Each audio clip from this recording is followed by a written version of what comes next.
તો હા YouTube family, મારા નવા લોગમાં તમારું બધાનું સ્વાગત છે। તો આજે અમે જઈએ છીએ ભાવનગર નગરપાલિકામાં। તો હું તમને ભાવનગરમાં નગરપાલિકા ક્યાં આવી ને એ બતાવીશ, તો મારા લોગમાં બન્યા રહેજો। તો હાલો જઈએ નગરપાલિકા।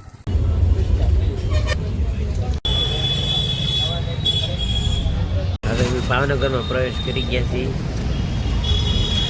થોડો ભાવનગરનો નજારો બતાવીશ। અમે પહોંચી ગયા છીએ સરકારી બસ સ્ટેશન। સરકારી બસ સ્ટેશનથી આ રસ્તે જ આવીને એટલે નગરપાલિકા આવે। કોઈ પણ મરણના દાખલા કે સરકારી દવાખાને કોઈના બાળકના જન્મ થયા હોય તે બધા દાખલા ત્યાં જ નીકળે નગરપાલિકામાં। તો તમને ઠેઠ નગરપાલિકાનો રસ્તો બતાવીશ, તમારા લોકમાં બન્યા રહેજો। આ બાજુ મસ્ત બગીચો છે અને અહીંથી ઊભા રોડે સીધું હાલીને વયા જાય ને એટલે નગરપાલિકા બે ગોળાએ વળવાની આવે એટલે આવે। ભાવનગર એકદમ સ્વચ્છ સિટી છે, ચોખ્ખું, ક્યાંય ગંદકી નથી, ચોખ્ખું છે। મોટી મોટી બિલ્ડિંગો આવે। અહીંયા આગળ આવતા સરસ મજાનું સર્કલ આવે, પંચનાથ મહાદેવ સર્કલ છે અને બાબા સાહેબ આંબેડકરની મૂર્તિ પણ છે। અને અહીંથી આ ગોળાએ લઈને સર્કલની ફરતીથી એ સાઈડથી રસ્તે નગરપાલિકા જવાય। અને અહીંયા કાળા તળાવ પણ કહેવાય, એ હમણાં દેખાડું તમને। ભાવનગરની વચ્ચે અહીં સરસ મજાનું તળાવ છે, પાણીનો ફુવારો ચાલુ છે। આ સર્કલ છે, આ ભાવનગરનો નજારો છે।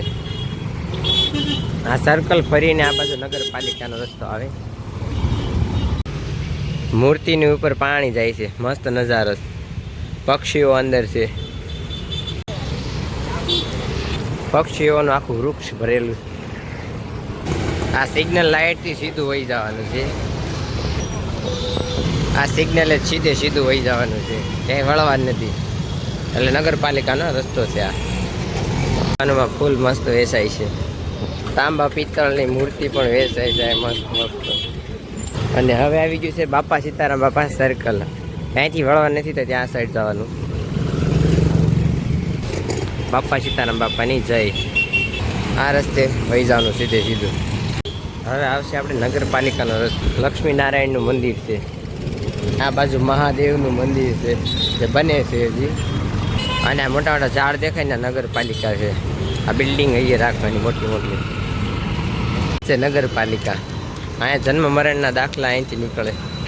અહીં બે ગેટ છે, પહેલા ગેટે નહીં જવાનું, બીજા ગેટે જવાનું। આ બિલ્ડિંગ છે ને એની બરોબર સામેનું નગરપાલિકા, આ બિલ્ડિંગ છે નગરપાલિકાનું।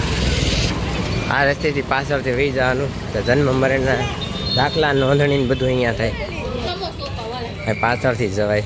બહુ જબરી લાઈન હોય છે ક્યારેક ક્યારેક। આ છે આપણે નગરપાલિકા, જ્યાં જન્મ મરણ નોંધણીના દાખલા કઢાની આવડી જબરી લાઈન હોય છે, બહુ મોટી મોટી।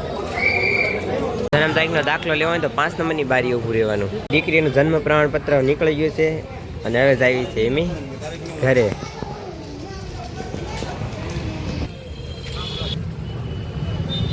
આમ તો નજારો મસ્ત આવે ને ભાવનગરનો।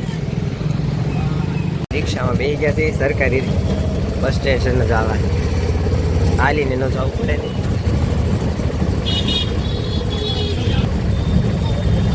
ફરી તમને રિટર્નનો થોડોક રસ્તો બતાવી દઉં।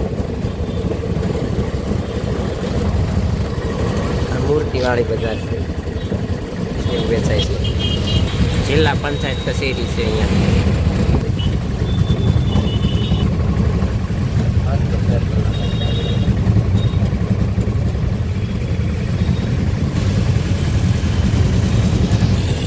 ભાવનગરનો ઘણો ખૂબસૂરત નજારો છે। ગાર્ડન બધા વિશ્રામ કરે છે। પાછા ફરીથી આવી ગયા છે બસ સ્ટેન્ડ અને અહીંથી જઈશું બસમાં બેહીને સણોસરા। બસ મળી ગઈ છે સણોસરાની, બસમાં બેસી ગયા છે।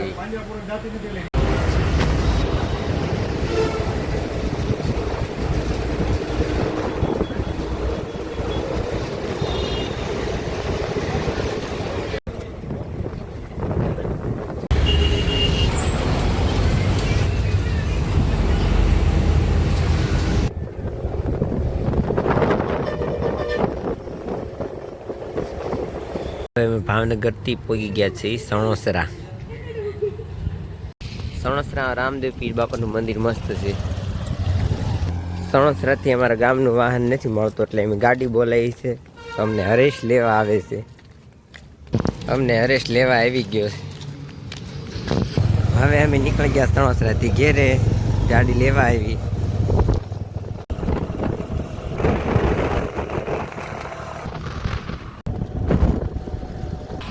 અમારે ડુંગર વિસ્તાર છે મસ્ત, ત્યારે પણ લીલું છે. આ બાજુ હનુમાનજી મહારાજનું મંદિર છે. જય હનુમાનજી મહારાજ.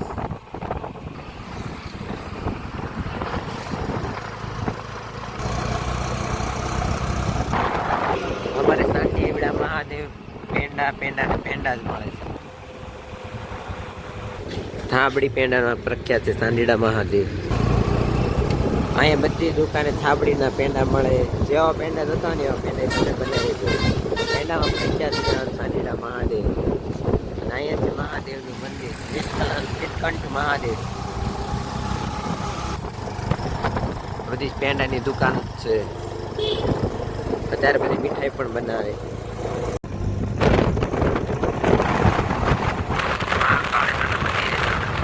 આ જંગલમાં બોર અત્યારે બહુ પાઈ ગયા છે. આ હોય ને આવશે ઢાકણગુંડાની સ્ટ્રીમમાં બોર. હવે બીજા આવી ગયા છીએ ઢાકણગુંડા અમારા ગામમાં. આખો દિવસની સફર કરીને બેન પહોંચી ગયા.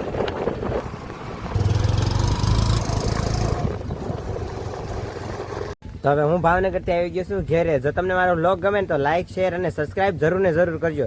જય ભોળાનાથ, જય મોમાઈમાં.